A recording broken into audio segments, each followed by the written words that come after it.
Subscribe for daily IELTS material.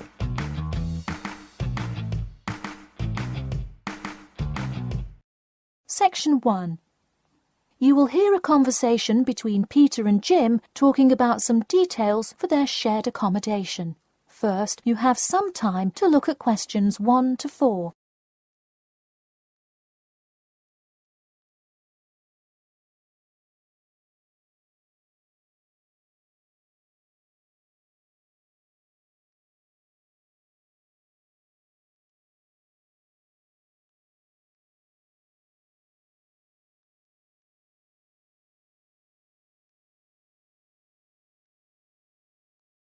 You will see that there is an example which has been done for you.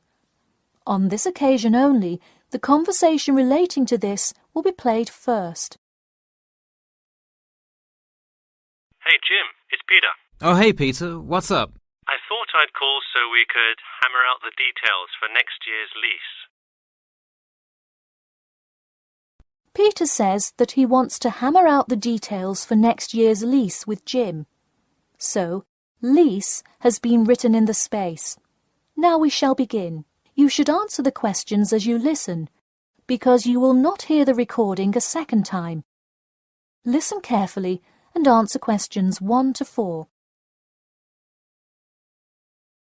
Hey Jim, it's Peter. Oh, hey Peter, what's up?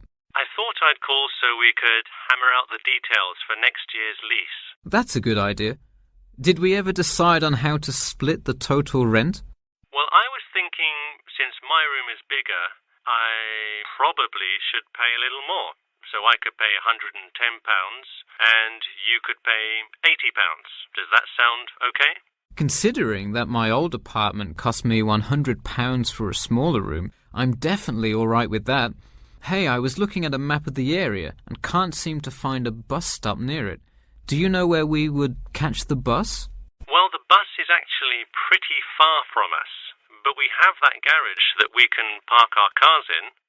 Wow, that's great. Convenient parking is hard to find, so we're lucky we have that. Okay, so we have a whole lot of things we'll need to buy when we move in. How do you want to split that up? I was wondering, do you still work at the supermarket? Yep, every Tuesday and Saturday. Would you be able to buy things from there if I sent you a shopping list? Sure, I can do that. Great. Then I can take care of whatever else we need that you wouldn't get at a supermarket. If you want, I'll pick you up from work that day and we can go to the apartment together. Oh, that would be great, thanks. No problem. That way we can split the cost of petrol. Works for me. It's so expensive these days, isn't it? It's downright obscene. Before you hear the rest of the conversation, you have some time to look at questions 5 to 10.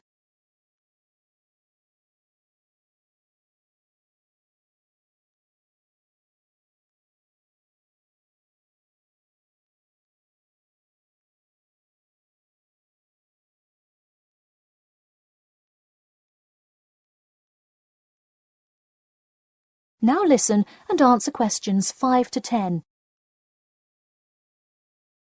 So let's figure out what appliances we need. Do we have a microwave? Yes, the landlord's providing that for us. Hey, do you still have that space heater, though? We need one for the kitchen since it's not connected to the central heating. All right, I'll bring that. Anything else? Well, I have some dining room and living room furniture I can bring, so that should take care of most of the big stuff. You know what we do need, though? Could you bring a toaster? I actually don't have one. It doesn't come with the microwave. No, the landlord is only supplying the microwave. It would really help if you could bring one. Okay, I'll pick one up at the store. You know, I also have this cool antique rotary phone that would be a cool addition to the apartment, sort of as decoration and utility. Oh, cool. The only thing is, we'd have to put it in the kitchen unless you want it in your room. Why not put it in the living room? The living room's too loud to have a phone conversation. The noise sort of carries, so if one person is trying to watch TV or have friends over, the person on the phone won't be able to hear. Okay, well I guess kitchen it is then. Any other big things we need? That seems like everything. That's all I can think of. And of course, move-in is... June the 1st. I can't wait. We'll be able to watch the big game in our new apartment. It's going to be awesome.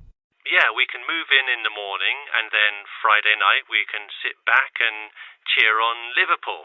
I have an exam in the morning, but we'll be done around 11 a.m. and can move in after. Wait, Liverpool? You're joking, right? I thought you were a Manchester United fan. Man U? No way. Liverpool all the way. Oh no, I don't know if I can live with a Liverpool fan. That is the end of section 1. You now have half a minute to check your answers.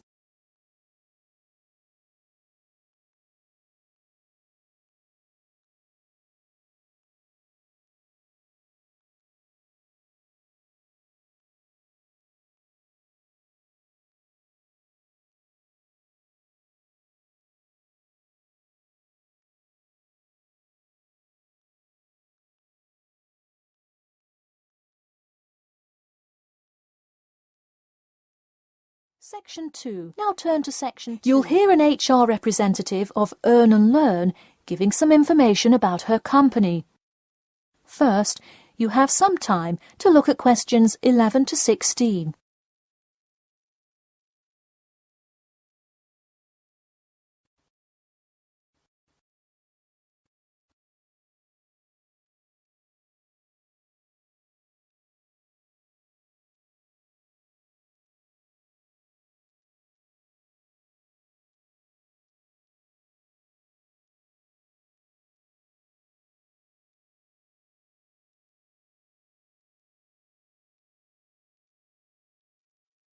Now listen carefully and answer questions 11 to 16. Welcome to all of you. Can everybody see and hear me? Good. I'm Sarah Connor, an HR representative of Earn and Learn. I have been asked today to talk to you about our company. So, for those of you who don't know very much about the company, let me start by giving you some basic information about it. Earn and Learn started nearly 20 years ago. It is not a charity but a for-profit company that enables promising entrepreneurs to make money while traveling. During the past 10 years, it has grown rapidly and has gained great influence in most countries of the world. We have a partnership with the school and take a large number of recent graduates from the business school. So if you are a recent graduate, I'd say you can consider applying to our company. Before your application, you might be curious about what sort of places you could go to. There are 4 main locations, but you also have the freedom to submit a different location, and if they can make the necessary arrangements, you can go. The first country Earn and Learn established locations was the US, where you may choose from multiple locations, as long as you can commit to their more rigid schedule of August to December. Also, you could do the Australia internship. That one is really cool. You work at a wildlife shelter and learn about the business practices of non-profit organizations. You do have to be willing to commit 8 months for that one, though. Perhaps that's a long time to be so far away, but I would say it is really an amazing opportunity. I don't know whether some of you are in decent physical shape. If so, the South Africa internship is another exciting one. You learn a lot about sustainable farming, but you would be doing some of the manual labor involved in maintaining a farm. Indeed, it's hard work, but I think you would definitely be able to do it. It may be wise to wait until after their summer is over, so it's not so terribly hot. In addition, there is a most recently established location in India. This one gives you more of a study abroad feel, given that they arrange a host family for you to stay with. In the other locations, you live in an apartment with other interns, so this is definitely a unique experience. Before you hear the rest of the talk, you have some time to look at questions 17 to 20.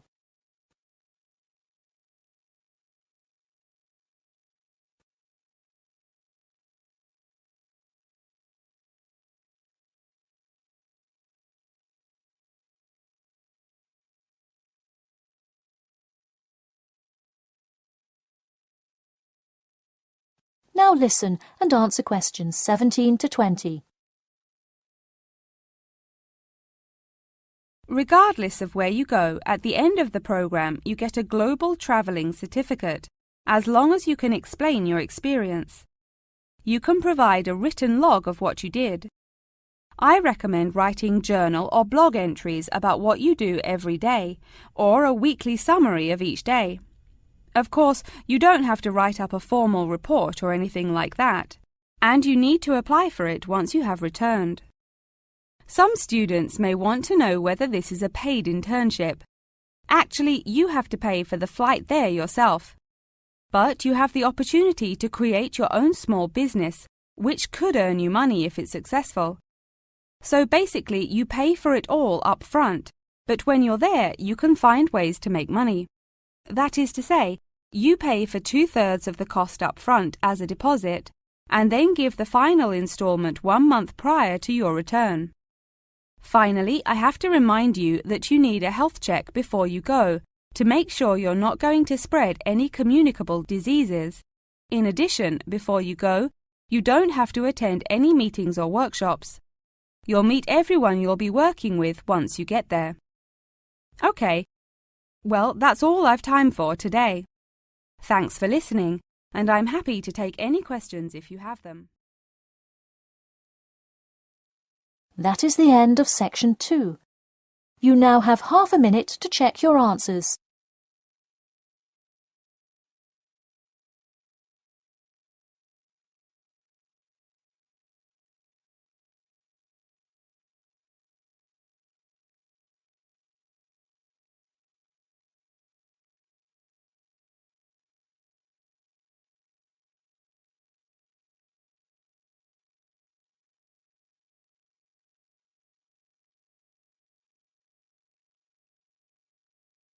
Now turn to section 3.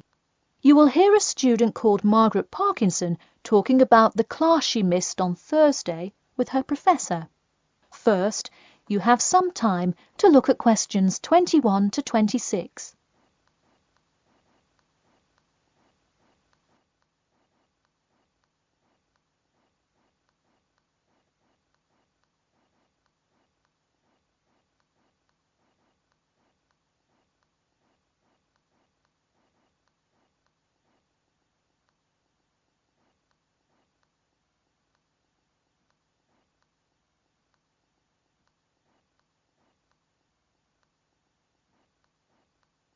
Now, listen carefully and answer questions 21 to 26. Hi, Professor Timmons? Do you have a few minutes? I was hoping to talk about what I missed on Thursday.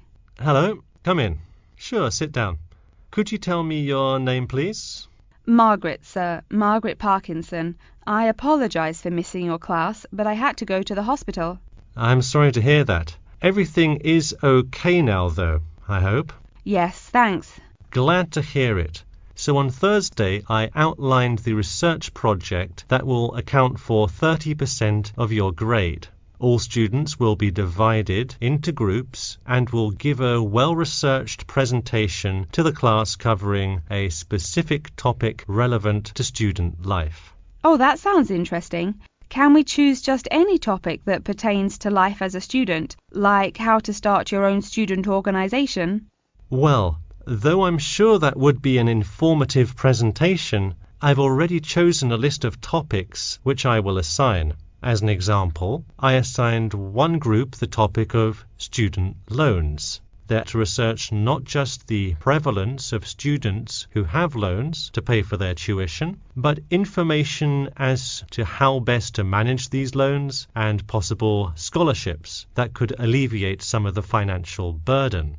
That one sounds particularly interesting to me. Could I request that topic? I could easily find out a lot about it by stopping by the finance office on my way to class. Unfortunately, that one's already taken by another group. I have, however, assigned you to a group and given you all one of two choices. Oh, I see. What are the choices? The first is discussing smoking, trends in the number of student smokers compared with the general population, popular reasons students take up smoking, and more healthy alternatives to smoking. That one could be interesting. I'm not a smoker myself, but we'll see what my group thinks. If we did choose this topic, we would rather not put our fellow students on the spot to interview them. Where else could we gather information? How about where the cigarettes are sold? Oh, that's a great idea. I could interview the manager of a supermarket and find out the average age of people buying cigarettes, or how much they buy, that sort of thing. Precisely. Okay, I'll keep that in mind. And what was the other topic? The other topic is the practice of natural medicine. It sounds far more specific than the others, but it is more of an exercise of outlining a career path. If your group chooses this, you would cover the specifics of becoming a doctor of natural medicine, how to become licensed to practice natural medicine, what the career outlook is, etc. You could find much of the information you need on this in the careers office. Wow, that would be really helpful, not just in learning about natural medicine, but in how to approach researching any career path. That's the idea. I want groups to really think outside the box to find information on their topics. They should interview multiple sources. Okay, now I think I have the general idea. Before you hear the rest of the talk, you have some time to look at questions 27 to 30.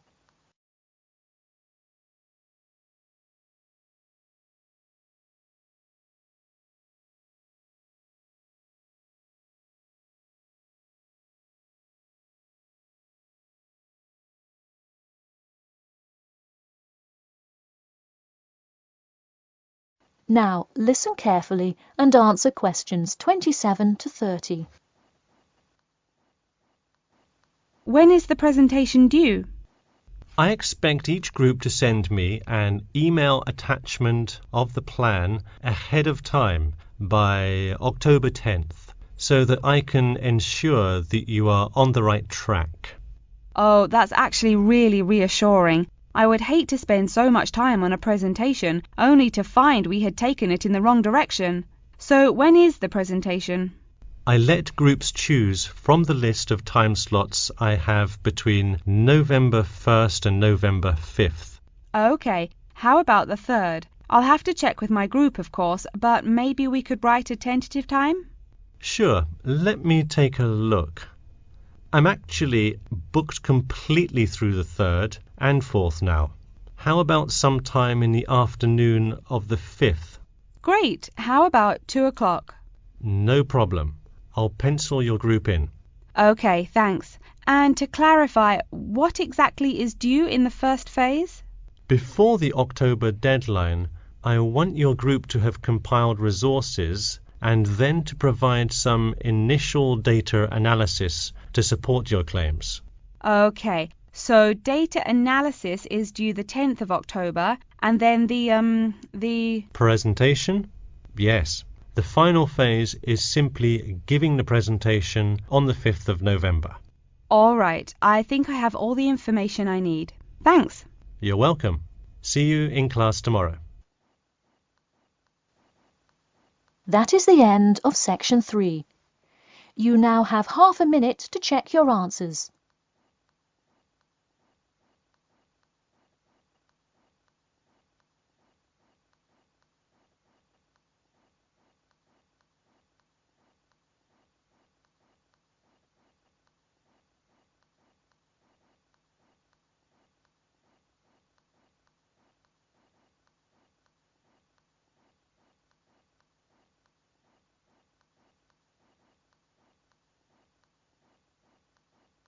Now turn to section 4. You will hear an introduction about an eco-friendly building called the Gherkin.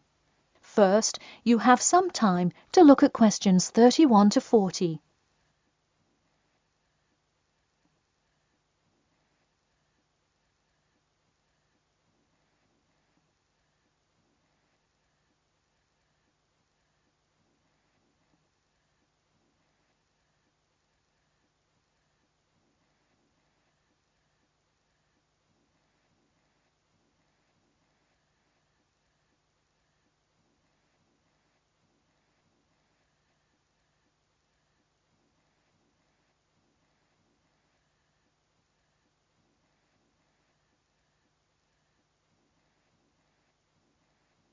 Now, listen carefully and answer questions 31 to 40. Today, I'd like to tell you about how UK architects are playing their part to address the issue of global warming. You have seen many of these iconic buildings while going about your everyday life, but you may not know how they are affecting your tomorrow. In 2003, construction was completed on the famous Swiss rebuilding, or more informally called the Gherkin, a true masterpiece commissioned by the law offices of Foster and Partners. This is not the first ambitious endeavour of the firm. They are renowned for their various philanthropic environmental efforts.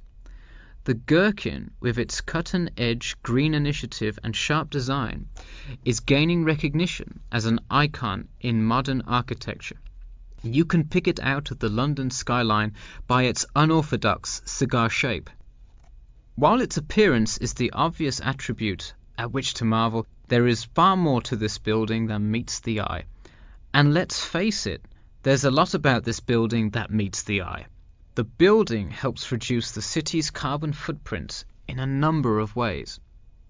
Just a quick note, in case you're not familiar with the term carbon footprint, get used to it. It's a buzzword you'll hear relentlessly to talk about reducing emissions. Think of it as the amount of harmful greenhouse gases that are given off into the environment by a single person, organization, or product.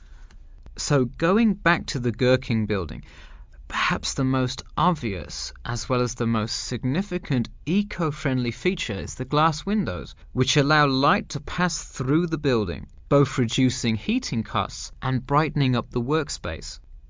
The ingenuity behind the various eco-friendly aspects of the Gherkin has seen its fair share of publicity, both from serious and silly sources. In a recent April Fool's Day edition, one e-publication printed a story detailing plans to replace 50% of the current exterior with grass, which would not only make large steps in the name of sustainability, but also give the building the green hue that would truly earn it the nickname of the Gherkin.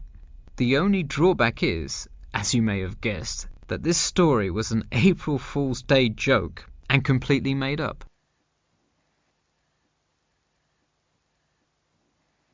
In all seriousness, though, the building is setting a new standard of design that other architects and city planners just cannot ignore.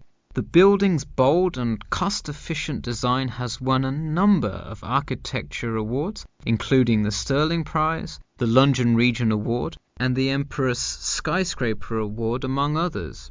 The design comfortably accommodates a large number of offices, while keeping maintenance and operation costs down, striking a superb balance between nature and the workplace. Nature is well and good, as long as the weather is nice outside. Given London's notoriously bad weather, the architects knew they must devise a quality temperature regulation system, and that they did. A special system designed to reduce the building's reliance on air conditioning was devised that cuts consumption in half compared to standard office buildings. There are atria that link each floor vertically to one another, forming spiraling spaces up the entire building. They serve not just as social common spaces, but also act as the building's lungs, distributing clean air from the opening panels in the facade through the entire building. The building isn't all business though. It has its fair share of fun as well. At the very top, a club room offers a picturesque entertainment spot for company functions, private parties, etc., with a breathtaking panoramic view of the city. The creation of such an innovative structure has many wondering what the future of urban planning and architecture may be. Well, if the other projects currently commissioned by Foster and Partners are any indication, the entire city constructed with similarly eco-friendly buildings is not far in the distance. The Masdar City development aims to create a desert city that produces zero waste and removes as much carbon dioxide from the atmosphere as it puts in, a huge feat in protecting our Earth. The gherkin is a truly impressive feat, yet it is not the only one worth noting. Now, to move on to another green initiative, I'll tell you about the Eden Foundation building found in Cornwall. That is the end of section 4. You now have half a minute to check your answers.